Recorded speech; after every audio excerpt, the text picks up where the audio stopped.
Hi, I'm Devin, and this is the owner's class for the Singer Legacy Sewing and Embroidery Machine.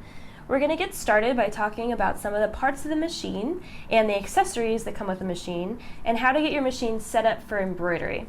So first, let's take a look at the machine itself. So here is the machine that's set up for sewing mode. So your machine has two different ways of operating. It can be a sewing machine and an embroidery machine.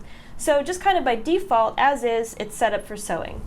If you open the top lid right here, you'll see the thread paths both for winding a bobbin and threading the machine, which we will go over in a future episode.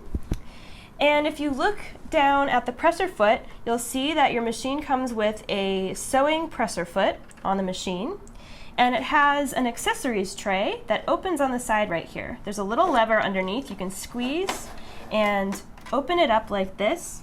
And here are your accessories that you need. We're going to grab our embroidery foot, which looks like this, and our screwdriver, because we need to change our foot so that we're ready to embroider. So I'm going to unscrew the screw right on the side of the presser foot right here. Use my screwdriver to do that. And we'll take it all the way out.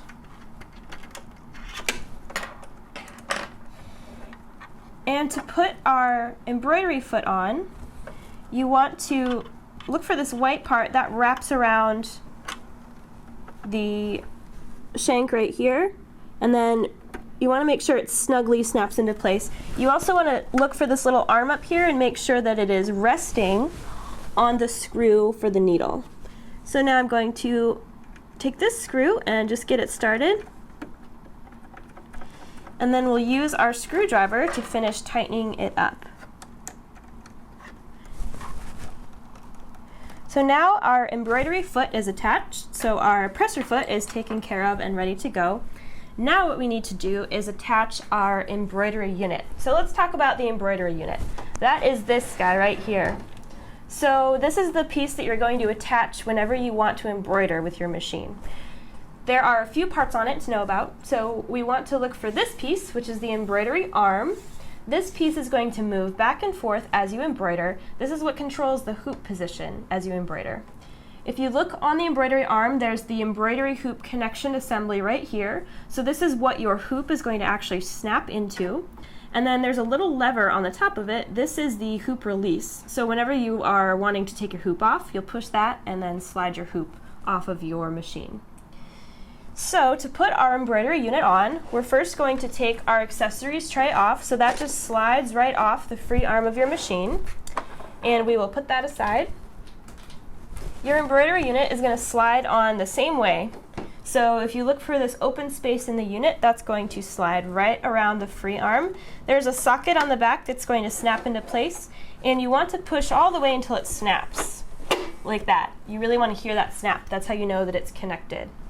Whenever you are ready to take the unit off, you're going to reach around the end, and underneath there's a lever that you can squeeze and pull your unit off like that. So you need to squeeze the lever before you try to pull the unit off. So I'm going to snap it back into place and show you one more little part. There is a storage compartment also in your embroidery unit, so that's pretty handy. You can keep your extra stuff in there. So we're going to turn our machine on, and it's going to calibrate. And that means that the embroidery arm is going to move around. So you want to check and make sure that it's not going to hit any furniture or walls or knock over any drinks or anything like that. So you just want to make sure the space around your machine is clear. So once we do that, we're going to turn the machine on, and you will see a little message on the screen reminding you to take the hoop off. So you want to make sure there's no hoop attached to your embroidery unit when you first calibrate. So once you're sure of that, we're going to hit the check mark. Our embroidery arm is going to move around and calibrate, and then your machine is set up for embroidery and ready to be threaded, which we're going to talk about in a future episode.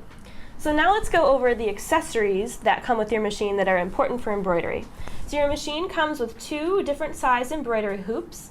There's the 260 by 150 millimeter, that's the larger one, and then a 100 by 100 millimeter hoop, so you have a couple different options there.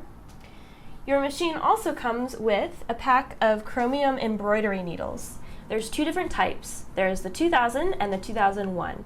The 2000 needles are for embroidering woven fabrics, so things like quilting weight cottons, non-stretchy fabrics, and the 2001s are for stretchy fabrics like t-shirts and sweatshirts, basically knit fabrics. So these are chromium embroidery needles, and embroidery needles are special because they have a slightly larger eye. So this helps thread that is more delicate, like embroidery thread, pass through the eye without breaking or shredding. Your machine also comes with some extra bobbins. The bobbins are class 15 transparent bobbins. So you want to make sure that you only use class 15 transparent bobbins in your machine. So don't try to swap them out for metal bobbins or any other style of bobbin like a 15J. So class 15 transparent bobbin is what you want to stick with. The last main embroidery accessory to talk about is the USB stick that comes with your machine. So there are 131 embroidery designs on the USB stick. There's also 69 embroidery designs built into the machine, as well as 2 different embroidery fonts. So you have 200 designs overall to pick from. If you put your USB stick in your computer, you can open up PDFs of the designs to browse them and check them out before you stitch them out. So these are super helpful. If you print them, you'll see them in real size, and you'll also get some good info at the bottom of the page, things like color count and color order, and things that are helpful to know when you're embroidering. So that pretty much covers it for the parts of the machine and the accessories. In the next video, we're going to talk about thread and how to choose a thread for your embroidery project.